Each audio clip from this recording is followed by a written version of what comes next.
The Iliad of Homer, Book 5, translated by Samuel Butler. Then Pallas Minerva put valor into the heart of Diomed, son of Tydeus, that he might excel all the other Argives and cover himself with glory. She made a stream of fire flare from his shield and helmet like the star that shines most brilliantly in summer after its birth in the waters of Oceanus. Even such a fire did she kindle upon his head and shoulders, as she bade him speed into the thickest hurly-burly of the fight. Now, there was a certain rich and honorable man among the Trojans, priest of Vulcan, and his name was Dares, and he had 2 sons, Phegeus and Idaeus, both of them skilled in all the arts of war. These 2 came forward from the main body of the Trojans and set upon Diomed, he being on foot, while they fought from their chariot. When they were close up to one another, Phegeus took aim first, but his spear went over Diomed's left shoulder without hitting him. Diomed then threw, and his spear sped not in vain, for it hit Phegeus on the breast near the nipple, and he fell from his chariot. Idaeus did not dare to bestride his brother's body, but sprang from the chariot and took to flight. Or he would have shared his brother's fate, whereon Vulcan saved him by wrapping him in a cloud of darkness, that his old father might not be utterly overwhelmed with grief. But the son of Tydeus drove off with the horses, and bade his followers take them to the ships. The Trojans were scared when they saw the 2 sons of Dares, one of them in fright and the other lying dead by his chariot. Minerva therefore took Mars by the hand and said, "Mars, Mars, bane of men, blood-stained stormer of cities, may we not now leave the Trojans and Achaeans to fight it out, and see to which of the 2 Jove will vouchsafe the victory? Let us go away, and thus avoid his anger." So saying, she drew Mars out of the battle, and set him down upon the steep banks of the Scamander. Upon this, the Danaans drove the Trojans back, and each one of their chieftains killed his man. First, King Agamemnon flung mighty Odius, captain of the Halizoni, from his chariot. The spear of Agamemnon caught him on the broad of his back, just as he was turning in flight. It struck him between the shoulders and went right through his chest, and his armor rang rattling round him as he fell heavily to the ground. Then Idomeneus killed Phasius, son of Boris the Minoan, who had come from Varne. Mighty Idomeneus speared him on the right shoulder as he was mounting his chariot, and the darkness of death enshrouded him as he fell heavily from the car. The squires of Idomeneus spoiled him of his armor, while Menelaus, son of Atreus, killed Scamandrius, the son of Strophius, a mighty huntsman and keen lover of the chase. Diana herself had taught him how to kill every kind of wild creature that is bred in mountain forests, but neither she nor his famed skill in archery could now save him, for the spear of Menelaus struck him in the back as he was flying. It struck him between the shoulders and went right through his chest, so that he fell headlong and his armor rang rattling around him. Meriones then killed Phereclus, the son of Tecton, who was the son of Hermon, a man whose hand was skilled in all manner of cunning workmanship, for Pallas Minerva had dearly loved him. He it was that made the ships for Alexandrus, which were the beginning of all mischief, and brought evil alike both on the Trojans and on Alexandrus himself, for he heeded not the decrees of heaven. Meriones overtook him as he was flying, and struck him on the right buttock. The point of the spear went through the bone into the bladder, and death came upon him as he cried aloud and fell forward on his knees. Meges, moreover, slew Pedaeus, the son of Antenor, who, though he was a bastard, had been brought up by Theano as one of her own children, for the love she bore her husband. The son of Phyleus got close to him and drove a spear into the nape of his neck. It went under his tongue, all among his teeth, so he bit the cold bronze, and fell dead in the dust. And Eurypylus, son of Euaeon, killed Hypsenor, son of noble Dolopion, who had been made priest of the river Scamander, and was honored among the people as though he were a god. Eurypylus gave him chase as he was flying before him, smote him with his sword upon the arm, and lopped his strong hand off from it. The bloody hand fell to the ground, and the shades of death, with fate that no man can withstand, came over his eyes. Thus furiously did the battle rage between them. As for the son of Tydeus, you could not say whether he was more among the Achaeans or the Trojans. He rushed across the plain like a winter torrent that has burst its barrier in full flood. No dikes, no walls of the fruitful vineyards can embank it when it is swollen with rains from heaven. But in a moment it comes tearing onward and lays many a field to waste that many strong man's hand has reclaimed. Even so were the dense phalanxes of the Trojans driven in rout by the son of Tydeus, and many though they were, they dared not abide by his onslaught. Now, when the son of Lycaon saw him scouring the plain and driving the Trojans pell-mell before him, he aimed an arrow and hit the front part of his cuirass near the shoulder. The arrow went right through the metal and pierced the flesh, so that the cuirass was covered with blood. On this the son of Lycaon shouted in triumph, "Knights Trojan, come on, the bravest of the Achaeans is wounded, and he will not hold out much longer if King Apollo was indeed with me when I sped from Lycia hither." Thus did he vaunt, but his arrow had not killed Diomed, who withdrew and made for the chariot and horses of Sthenelus, the son of Capaneus. "Dear son of Capaneus," said he, "come down from your chariot and draw the arrow out of my shoulder." Sthenelus sprang from his chariot and drew the arrow from the wound, whereon the blood came spouting out through the hole that had been made in his shirt. Then Diomed prayed, saying, "Hear me, daughter of aegis-bearing Jove, unweariable. If ever you loved my father well and stood by him back in the thick of a fight, do the like now by me. Grant me to come within a spear's throw of that man and kill him. He has been too quick for me and has wounded me, and now he is boasting that I shall not see the light of the sun much longer." Thus he prayed, and Pallas Minerva heard him. She made his limbs supple and quickened his hands and his feet. Then she went up close to him and said, "Fear not, Diomed, to do battle with the Trojans, for I have set in your heart the spirit of your knightly father Tydeus. Moreover, I have withdrawn the veil from your eyes, that you know gods and men apart. If then any other god comes here and offers you battle, do not fight him, but should Jove's daughter, Venus, come, strike her with your spear and wound her." When he had said this, Minerva went away, and the son of Tydeus again took his place among the foremost fighters, 3 times more fierce than he had been before. He was like a lion that some mountain shepherd has wounded, but has not killed, as he is springing over the wall of a sheep-yard to attack the sheep. The shepherd has roused the brute to fury, but cannot defend his flock, so he takes shelter under the cover of the buildings, while the sheep, panic-stricken, on being deserted, are smothered in heaps one on top of the other, and the angry lion leaps out over the sheep-yard wall. Even thus did Diomed go furiously about among the Trojans. He killed Astynos and Hyperion, shepherd of his people, the one with a thrust of his spear, which struck him above the nipple, the other with a sword cut on the collarbone, that severed his shoulder from his neck and back. He let both of them lie, and went in pursuit of Abas and Polyidus, sons of the old reader of dreams Eurydamas. They never came back for him to read them any more dreams, for mighty Diomed made an end of them. He then gave chase to Xanthus and Thoon, the 2 sons of Phaenops, both of them very dear to him, for he was now worn out with age, and begat no more sons to inherit his possessions.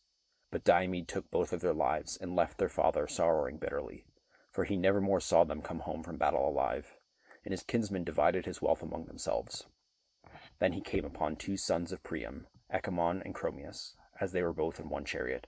He sprang upon them as a lion fastens on the neck of some cow or heifer when the herd is feeding in a coppice. For all their vain struggles he flung them both from their chariot and stripped the armor away from their bodies. Then he gave their horses to his comrades to take them back to the ships. When Aeneas saw him thus making havoc among the ranks, he went through the fight amid the rain of spears to see if he could find Pandarus.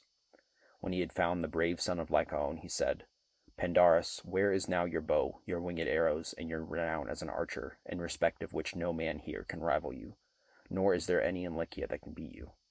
Lift then your hands to Jove, and send an arrow at this fellow, who is going so masterfully about, and has done such deadly work among the Trojans. He has killed many a brave man, unless indeed he is some god who is angry with the Trojans about their sacrifices, and has set his hand against them in his displeasure." And the son of Lycaon answered, "Aeneas, I take him for none other than the son of Tydeus. I know him by his shield, the visor of his helmet, and by his horses. It is possible that he may be a god, but if he is the man I say he is not making all this havoc without heaven's help, but has some god by his side who is shrouded in a cloud of darkness, and who turned my arrow aside when it had hit him. I have taken aim at him already, and hit him on the right shoulder. My arrow went through the breastpiece of his cuirass, and I made sure I should send him hurrying to the world below. But it seems that I have not killed him. There must be a god who is angry with me. Moreover, I have neither horse nor chariot. In my father's stables there are 11 excellent chariots, fresh from the builder, quite new, with cloth spread over them, and by each of them there stand a pair of horses, champing barley and rye. My old father Lycaon urged me again and again, when I was at his home and on the point of starting, to take the chariots and horses with me that I might lead the Trojans in battle. But I would not listen to him, and I would have been much happier if I had done so. But I was thinking about the horses, which had been used to eat their fill, and I was afraid that in such a great gathering of men they might be ill-fed. So I left them at home, and came on foot to Ilias, armed only with my bows and arrows. These, it seems, are of no use, For I have already hit 2 chieftains, the son of Atreus and of Tydeus, and though I drew blood, surely enough, I have only made them still more furious. I did ill to take my bow down from its peg on the day I led my band of Trojans to Ilius in Hector's service, and if ever I got home again to set eyes on my native place, my wife, and the greatness of my house, may someone cut my head off then and there if I do not break the bow and set it on a hot fire, such pranks as it plays on me. Aeneas answered, Say no more. Things will not mend till we 2 go against this man with chariots and horses and bring him to a trial of arms. Mount my chariot, and note how cleverly the horses of Tros can speed hither and thither over the plain in pursuit or flight. If Jove again vouchsafe glory to the son of Tydeus, they will carry us safely back to the city. Take hold, then, of the whip and reins, while I stand upon the car to fight, or else do you wait this man's onset while I look after the horses. Aeneas, replied the son of Lycaon, take the reins and drive. If we have to fly before the son of Tydeus, the horses will go better for their own driver. If they miss the sound of your voice when they expect it, they may be frightened, and refuse to take us out of the fight. The son of Tydeus will then kill both of us and take the horses. Therefore drive them yourself, and I will be ready for him with my spear. Then they mounted the chariot, and drove full speed toward the son of Tydeus. Sthenelus, son of Capaneus, saw them coming, and said to Diomed, Diomed, son of Tydeus, man after my own heart, I see 2 heroes speeding towards you, both of them men of might, the one a skilful archer, Pandarus, son of Lycaon, and the other Aeneas, whose sire is Anchises, while his mother is Venus. Mount the chariot, and let us retreat. Do not, I pray you, press so furiously forward that you may get us killed. Diomed looked angrily at him and answered, Talk not of flight, for I shall not listen to you. I am of a race that knows neither flight nor fear, and my limbs are as yet unwearied. I am in no mind to mount, but will go against them even as I am. Pallas Minerva bids me be afraid of no man, and even though one of them escape, their steed shall not take both back again. I say further, and lay my saying to your heart, if Minerva sees fit to vouchsafe me the glory of killing both, stay your horses here, and make the reins fast to the rim of the chariot. Then be sure you spring Aeneas' horse, and drive them from the Trojans to the Achaean ranks. They are of the stock that great Jove gave to Tros in payment for his son Ganymede, and are the finest that live and move under the sun. King Anchises stole the blood by putting his mares to them without Laomedon's knowledge, and they bore him 6 foals. 4 are still in his stables, but he gave the other 2 to Aeneas. We shall win great glory if we can take them. Thus did they converse. But the other 2 had now driven close to them. The son of Lycaon spoke first. Great and mighty son, said he of noble Tydeus, my arrow failed to lay you low, so now I will try with my spear. He poised his spear as he spoke and hurled it from him. It struck the shield of the son of Tydeus. The bronze point pierced it and passed on till it reached the breastplate. Thereon the son of Lycaon shouted out and said, You are hit clean through the belly. You will not stand out for long, and the glory of the fight is mine. But Diomed, all undismayed, made answer, You have missed, not hit, and before you 2 see the end of this matter, one or other of you shall glut tough-shielded Mars with his blood. And with this he hurled his spear, and Minerva guided it on to Pandarus's nose near the eye. It went crashing in among his white teeth. The bronze point cut through the roots of his tongue, coming out under his chin, and glistening armor rang rattling about him as he fell heavily to the ground. The horses started aside for fear, and he was reft of life and strength. Aeneas sprang from his chariot, armed with shield and spear, fearing lest the Achaeans should carry off the body. He bestrode it as a lion in the pride of strength, with his shield and spear before him and a cry of battle on his lips, resolute to kill the first that should dare face him. But the son of Tydeus caught up a mighty stone, so huge and great that as men now are, it would take 2 to lift it. Nevertheless, he bore it aloft with ease unaided, and with this he struck Aeneas on the groin where his hip turns in the joint and is called the cut bone. The stone crushed this joint and broke both the sinews, while its jagged edges tore away all the flesh. The hero fell on his knees, and propped himself with his hand resting on the ground till the darkness of night fell upon his eyes. And now Aeneas, king of men, would have perished then and there, had not his mother, Jove's daughter Venus, who had conceived him by Anchises when he was herding cattle, been quick to mark, and thrown her 2 white arms about the body of her dear son. She protected him by covering him with the fold of her own fair garment, lest some Danaan should drive a spear into his breast and kill him. Thus then did she bear her dear son out of the fight. But the son of Capaneus was not unmindful of the orders that Diomed had given him, and he made his own horses fast away from the hurly-burly by binding the reins to the rim of the chariot. Then he sprang upon Aeneas's horses and drove them from the Trojans to the Achaean ranks. When he had so done, he gave them over to his chosen comrade, Deipylus, whom he valued above all others as the one most like-minded with himself, to take them on to the ships. He then remounted his own chariot, seized the reins, and drove with all speed in search of the son of Tydeus. Now the son of Tydeus was in pursuit of the Cyprian goddess, spear in hand, for he knew her to be feeble and not one of those goddesses that can lord it among men in battle like Minerva or Enyo, the waster of cities. And when at last, after a long chase, he caught her up, he flew at her, and thrust his spear into the flesh of her delicate hand. The point tore through the ambrosial robe which the Graces had woven up for her, and pierced the skin between her wrist and the palms of her hand, so that the immortal blood, or ichor, that flows in the veins of blessed gods, came pouring out from the wound. For the gods do not eat bread or drink wine, hence they have no blood such as ours, and are immortal. Venus screamed aloud, and let her son fall, but Phoebus Apollo caught him in his arms and hid him in a cloud of darkness, lest some Danaan should drive a spear into his breast and kill him. And Diomed shouted out as he left her, "Daughter of Jove, leave war and battle alone. Can you not be contented with beguiling silly women? If you meddle with fighting, you will get what will make you shudder at the very name of war." The goddess went dazed and discomfited away, and Iris, fleet as the wind, drew her from the throng, in pain, with her fair skin all besmirched. She should fierce Mars waiting on the left of the battle, with his spear and his two fleet steeds resting on a cloud, whereon she fell on her knees before her brother, and implored him to let her have his horses. "Dear brother," she cried, "save me and give me your horses to take me to Olympus where the gods dwell. I am badly wounded by a mortal, the son of Tydeus, who would now fight even with Father Jove." Thus she spoke, and Mars gave her his gold-bedizened steeds. She mounted the chariots, sick and sorry at heart, while Iris sat beside her and took the reins in her hand. She lashed her horses on, and they flew forward, nothing loth, till in a trice they were at high Olympus, where the gods have their dwelling. There she stayed them, unloosed them from the chariot, and gave them their ambrosial forage.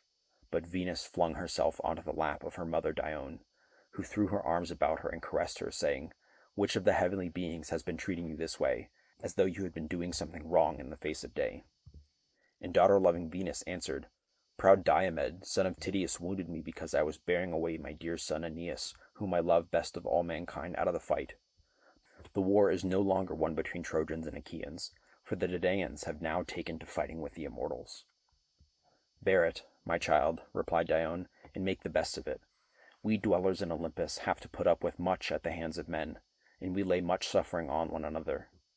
Mars had to suffer when Otis and Ephialtes, children of Aloeus, bound him in cruel bonds, so that he lay 13 months imprisoned in a vessel of bronze. Mars would then have perished had not fair Eryborea, stepmother to the sons of Aloeus, told Mercury, who stole him away, when he was already well nigh worn out by the severity of his bondage. Juno again suffered when the mighty son of Amphitryon wounded her on the right breast with a 3-barbed arrow, and nothing could assuage her pain.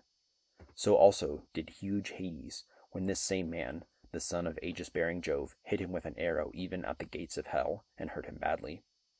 Thereon Hades went to the house of Jove on great Olympus, angry and full of pain, and the arrow in his brawny shoulder caused him great anguish, till Paeon healed him by spreading soothing herbs on the wound.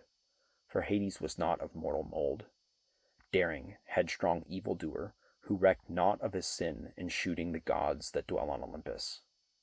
And now, Minerva has egged the son of Tydeus on against yourself, fool that he is, for not reflecting that no man who fights with gods will live long or hear his children prattling about his knees when he returns from battle. Let then the son of Tydeus see that he does not have to fight with one who is stronger than you are.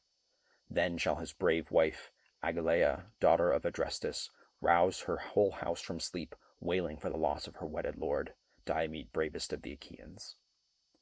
So saying, she wiped the ichor from the wrist of her daughter with both hands, whereon the pain left her, and her hand was healed. But Minerva and Juno, who were looking on, began to taunt Jove with their mocking talk, and Minerva was first to speak. "Father Jove," said she, "do not be angry with me, but I think the Cyprian must have been persuading some one of the Achaean women to go with the Trojans, of whom she is so very fond, while caressing one or other of them, that she must have torn her delicate hand with the gold pin of the woman's brooch. The sire of gods and men smiled, and called golden Venus to his side. "My child," said he, "it has not been given you to be a warrior. Attend henceforth to your own delightful matrimonial duties, and leave all this fighting to Mars and to Minerva." Thus did they converse, but Diomed sprang upon Aeneas, though he knew him to be in the very arms of Apollo. Not one whit did he fear the mighty god. So set was he upon killing Aeneas and stripping him of his armor. Thrice did he spring forward with might and main to slay him, and thrice did Apollo beat back his gleaming shield. When he was coming on for the fourth time, as though he were a god, Apollo shouted him with an awful voice and said, "Take heed, son of Tydeus, and draw off. Think not to match yourself against the gods, for men that walk the earth cannot hold their own with the immortals." The son of Tydeus then gave way for a little space, to avoid the anger of the god, while Apollo took Aeneas out of the crowd, and set him in sacred Pergamus, where his temple stood. There, within the mighty sanctuary, Latona and Diana healed him, and made him glorious to behold, while Apollo of the silver bow fashioned a wraith in the likeness of Aeneas, and armed as he was. Round this, the Trojans and Achaeans hacked at the bucklers about one another's breasts, hewing each other round shields and light hide-covered targets. Then Phoebus Apollo said to Mars, "Mars, Mars, bane of men, blood-stained stormer of cities, can you not go to this man, the son of Tydeus, who would now fight even with Father Jove, and draw him out of the battle?" He first went up to the Cyprian and wounded her in the hand near her wrist, and afterwards sprang upon me too as though he were a god. He then took his seat on the top of Pergamus, while murderous Mars went about among the ranks of the Trojans, cheering them on in the likeness of fleet Acamas, chief of the Thracians. "Sons of Priam," said he, "how long will you let your people be thus slaughtered by the Achaeans? Would you wait till they are at the walls of Troy? Aeneas, the son of Anchises, has fallen, he whom we held in as high honor as Hector himself. Help me then to rescue our brave comrade from the stress of the fight." With these words he put heart and soul into them all. Then Sarpedon rebuked Hector very sternly. "Hector," said he, "where is your prowess now?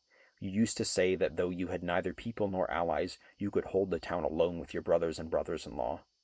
I see not one of them here. They cower as hounds before a lion. Is it we, your allies, who bear the brunt of the battle? I have come from afar, even from Lycia and the banks of the river Xanthus, where I have left my wife, my infant son, and much wealth to tempt whoever is needy. Nevertheless, I head my Lycian soldiers and stand my ground against any who would fight me, though I have nothing here for the Achaeans to plunder, while you look on, without even bidding your men to stand firm in defense of their wives. See that you fall not into the hands of your foes as men caught in the meshes of a net, and they sack your fair city forthwith. Keep this before your mind night and day, and beseech the captains of your allies to hold on without flinching, and thus put away their reproaches from you." So spoke Sarpedon, and Hector smarted under his words. He sprang from his chariot, clad in his suit of armor, and went about among the host brandishing his 2 spears, exhorting the men to fight and raising the terrible cry of battle. Then they rallied, and again faced the Achaeans. But the Argives stood compact and firm, and were not driven back. As the breezes sport with chaff upon some goodly threshing floor, when men are winnowing, while yellow Ceres blows in the wind to sift the chaff from the grain, and the chaff heaps grow whiter and whiter, even so did the Achaeans whiten in the dust which the horses' hoofs raised to the firmament of heaven, as their drivers turned them back to battle. And they bore down with might upon the foe. Fierce Mars, to help the Trojans, covered them in a veil of darkness, and went about everywhere among them, inasmuch as Phoebus Apollo had told them when he saw Pallas Minerva leave the fray. He was to put courage into the heart of the Trojans, for it was she who was helping the Danaans. Then Apollo sent Aeneas forth from his rich sanctuary, and filled his heart with valor, whereon he took his place among his comrades, who were overjoyed at seeing him alive, sound, and of a good courage. But they could not ask him how it all happened, for they were too busy with the turmoil raised by Mars and by Strife, who raged insatiably in their midst. The 2 Ajaxes, Ulysses and Diomed, cheered the Danaans on, fearless of the fury and onset of the Trojans. They stood as still as clouds which the son of Saturn had spread upon the mountain tops, when there is no air, and fierce Boreas sleeps with the other boisterous winds, whose shrill blasts scatter the clouds in all directions. Even so did the Danaans stand firm and unflinching against the Trojans. The son of Atreus went about among them and exhorted them. "My friends," said he, "quit yourselves like brave men, and shun dishonor in one another's eyes amidst the stress of the battle. They that shun dishonor more often live than get killed, but they that fly save neither life nor name." As he spoke, he hurled his spear and hit one of those who were with him in the front rank, the comrade of Aeneas, Deicoon, son of Pergasus, whom the Trojans held in no less honor than the sons of Priam, for he was ever quick to place himself among the foremost. The spear of King Agamemnon struck his shield and went right through it, for the shield stayed it not. It drove through his belt into the lower part of his belly, and his armor rang rattling round him as he fell heavily to the ground. Then Aeneas killed 2 champions of the Danaans, Crethon and Orsilochus. Their father was a rich man who lived in the strong city of Phera, and was descended from the river Alpheus, whose broad stream flows through the land of the Pelians. The river begat Orsilochus, who ruled over much people and was father of Diocles, who, in his turn, begat 2 twin sons, Crethon and Orsilochus, well skilled in all the arts of war. These, when they grew up, went to Ilius with the Argive fleet in the cause of Menelaus and Agamemnon, son of Atreus. And there they both of them fell, as 2 lions whom their dam has reared in the depths of some mountain forest to plunder homesteads and carry off sheep and cattle till they get killed by the hand of man. So were these 2 vanquished by Aeneas, and fell like high pine trees to the ground. Brave Menelaus pitied them in their fall, and made his way to the front, clad in gleaming bronze and brandishing his spear. For Mars egged him on to do so with intent that he should be killed by Aeneas. But Antilochus, the son of Nestor, saw him and sprang forward, fearing that the knight might come to harm, and thus bring all their labor to nothing. When therefore Aeneas and Menelaus were setting their hands and spears against one another, eager to do battle, Antilochus placed himself by the side of Menelaus. Aeneas, bold though he was, drew back on seeing the 2 heroes side by side in front of him. So they drew the bodies of Crethon and Orsilochus to the ranks of the Achaeans, and committed the 2 poor fellows into the hands of their comrades.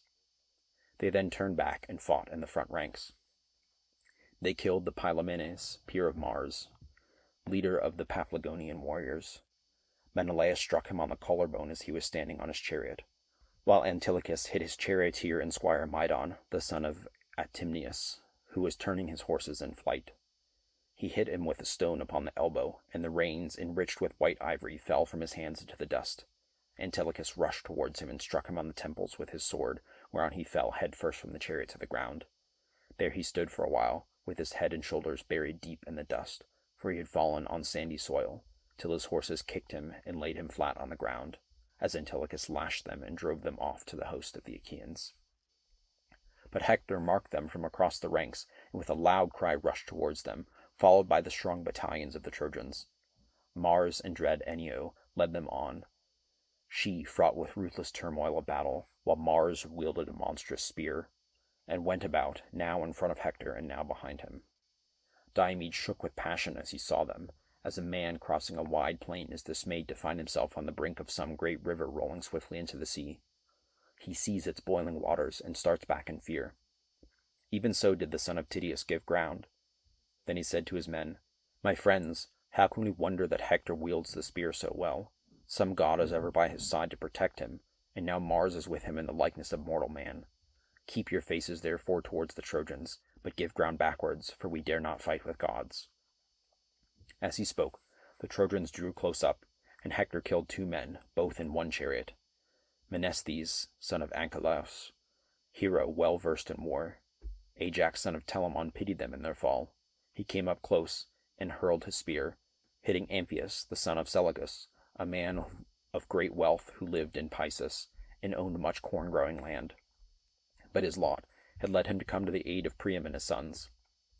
Ajax struck him in the belt, and the spear pierced the lower part of his belly, and he fell heavily upon the ground. Then Ajax ran toward him to strip him of his armor, but the Trojans rained spears upon him, many of which fell upon his shield. He planted his heel upon the body and drew out his spear, but the darts pressed so heavily upon him that he could not strip the goodly armor from his shoulders. The Trojan chieftains, moreover, many and valiant, came about him with their spears, so that he dared not stay, great and brave and valiant though he was. They drove him from them, and then he was beaten back. Thus then did the battle rage between them. Presently the strong hand of fate impelled Tlepolemus, son of Hercules, a man both brave and great of stature, to fight Sarpedon. So the two, son and grandson of great Jove, drew near to one another. And Tlepolemus spoke first. Sarpedon, said he, counselor of the Lycians, why should you come sulking here, who are a man of peace? They lie who call you son of aegis-bearing Jove, for you are little like those who are of his old children. Far other was Hercules, my own brave and lion-hearted father, who came here from the horses of Laomedon, and though he had 6 ships only, and few men to follow him, sacked the city of Ilias and made a wilderness of her highways. You are a coward, and your people are falling from you. For all your strength, and all your coming from Lycia, you will be no help to the Trojans, but will pass the gates of Hades, vanquished by my hand. And Sarpedon, captain of the Lycians, answered, Tlepolemus, your father overthrew Ilias by reason of Laomedon's folly in refusing payment to one who had served him well. He would not give you your father the horses which he had come so far to fetch. As for yourself, you shall meet death by my spear. You shall yield glory to myself, and your soul to Hades of the noble steeds. Thus spoke Sarpedon, and Tlepolemus upraised his spear. They threw at the same moment, and Sarpedon struck his foe in the middle of his throat, and his spear went right through, and the darkness of death fell upon his eyes. Tlepolemus's spear struck Sarpedon on the left thigh with such force that it tore through the flesh and grazed the bone, but his father as yet warded off destruction from him. His comrades bore Sarpedon out of the fight, in great pain by the weight of the spear that was dragging from his wound. They were in such haste and stress as they bore him, that no one thought of drawing the spear from his thigh so as to let him walk uprightly. Meanwhile, the Achaeans carried off the body of Tlepolemus, whereupon Ulysses was moved to pity, and panted for the fray as he beheld them. He doubted whether to pursue the son of Jove, or to make slaughter of the Lycian rank and file. It was not decreed, however, that he should slay the son of Jove. Minerva therefore turned him against the main body of the Lycians.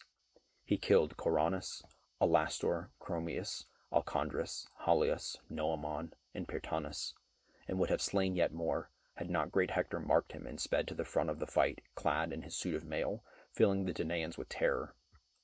Sarpedon was glad when he saw him coming, and besought him, saying, Son of Priam, let me not be here to fall into the hands of the Danaans.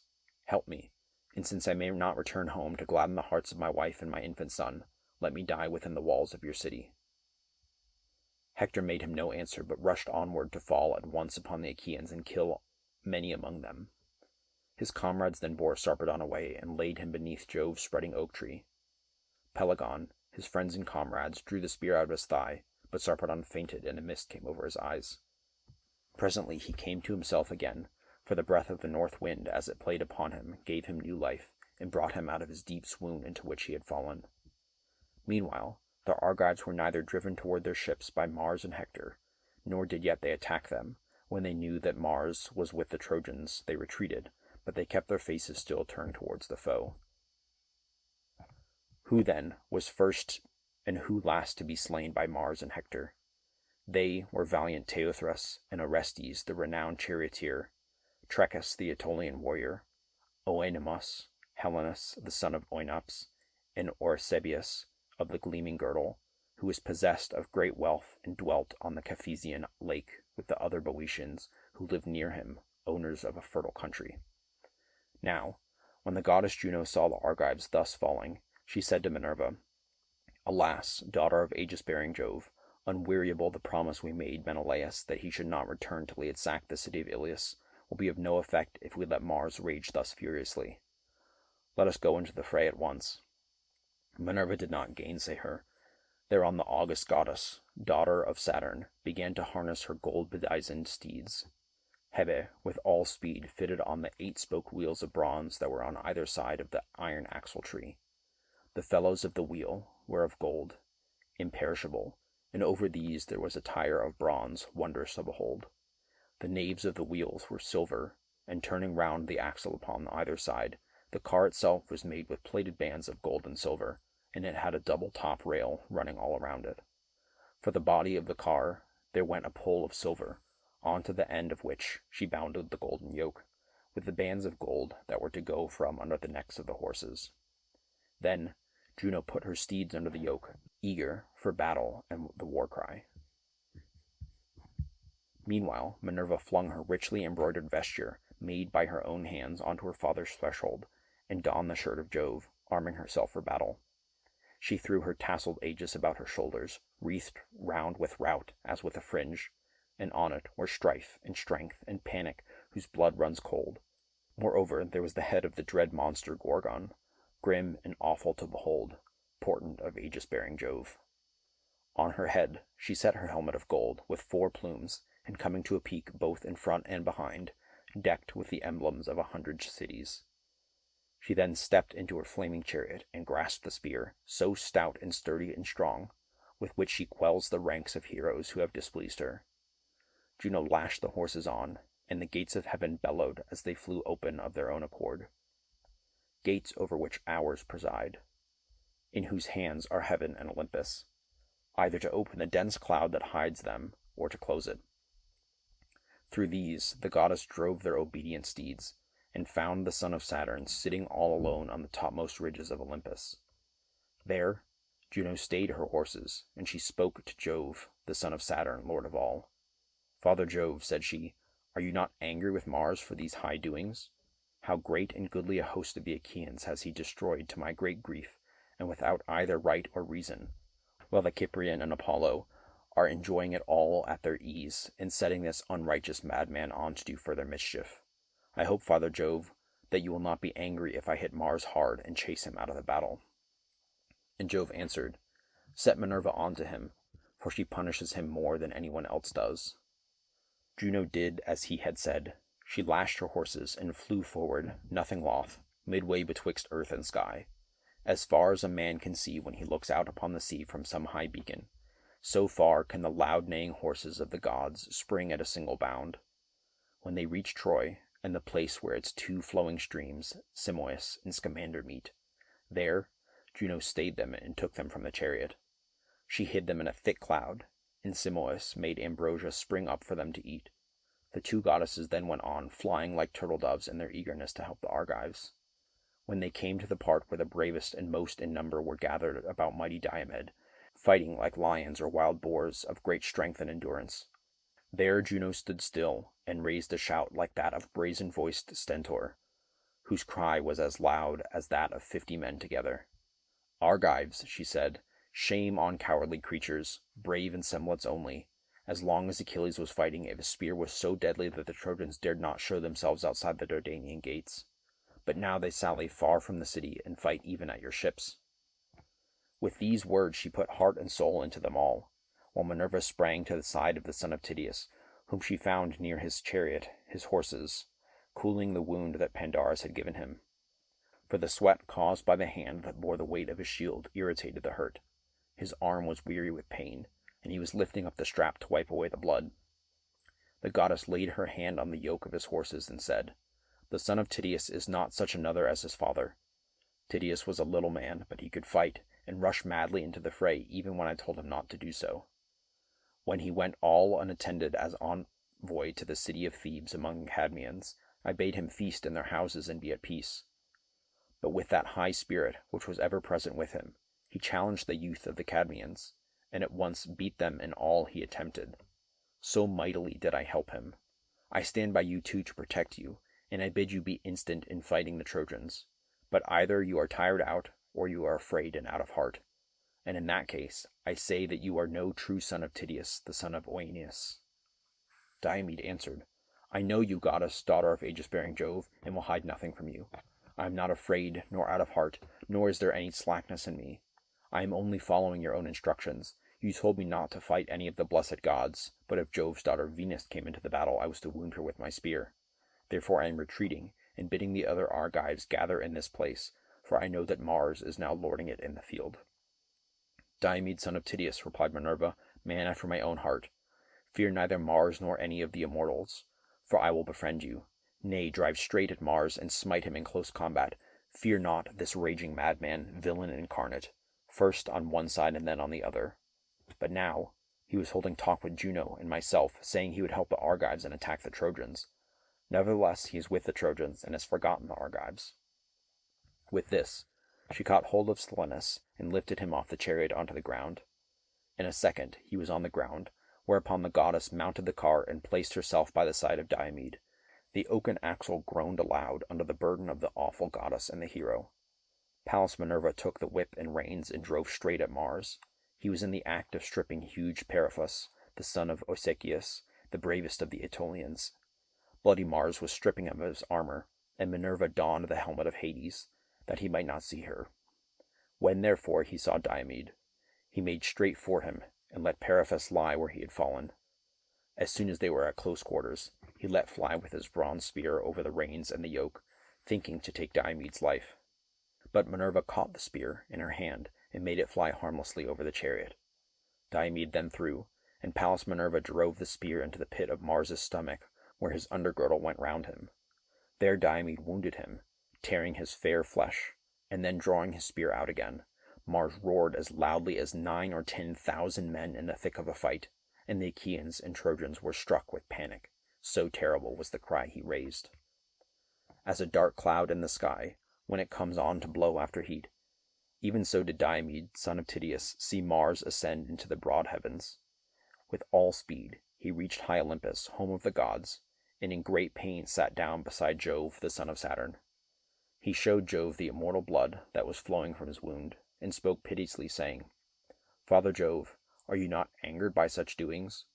We gods are continually suffering in the most cruel manner at one another's hands while helping mortals, and we all owe you a grudge for having begotten that mad termagant of a daughter, who is always committing outrage of some kind. We other gods must all do as you bid us, but her you neither scold nor punish. You encourage her because the pestilent creature is your daughter. See how she's been inciting proud Diomed to vent his rage on the immortal gods. First he went up to the Cyprian and wounded her in the hand near her wrist, then he sprang upon me too, as though he were a god. Had I not run for it, I might either have lain there for long enough in torments among the ghastly corpses, or have been eaten alive with spears till I had no more strength left in me." Jove looked angrily at him and said, "Do not come whining here, sir, facing both ways. I hate you worst of all the gods on Olympus, for you are ever fighting and making mischief. You have the intolerable and stubborn spirit of your mother Juno. It is all I can do to manage her, and it is her doing that you are now in this plight. I cannot let you remain longer in such great pain. You were my own offspring, and it was by me your mother conceived you. If, however, you had been the son of any other god, you are so destructive that by this time you should have been lying lower than the Titans." He then bade Paeon heal him, whereon Paeon spread pain-killing herbs upon his wound and cured him, for he was not of mortal mold. As the juice of the fig tree curdles milk and thickens in a moment through its liquid, even so instantly did Paeon cure fierce Mars. Then Hebe washed him and clothed him in godly raiment, and he took his seat by Father Jove, all glorious to behold. But Juno of Argos and Minerva of Alcmene, now that they had put a stop to the murderous doings of Mars, went back again to the house of Jove. If you've been listening and trying to figure out why the gods are so petty and the mortals are so angsty, my wife and I have a podcast called Winnow, a couple's close reading of the Iliad and Odyssey. We go book by book, breaking down main ideas, bringing new insights, and exploring all that Homer has to offer us even today. Find us on Apple Podcasts, Spotify, and YouTube.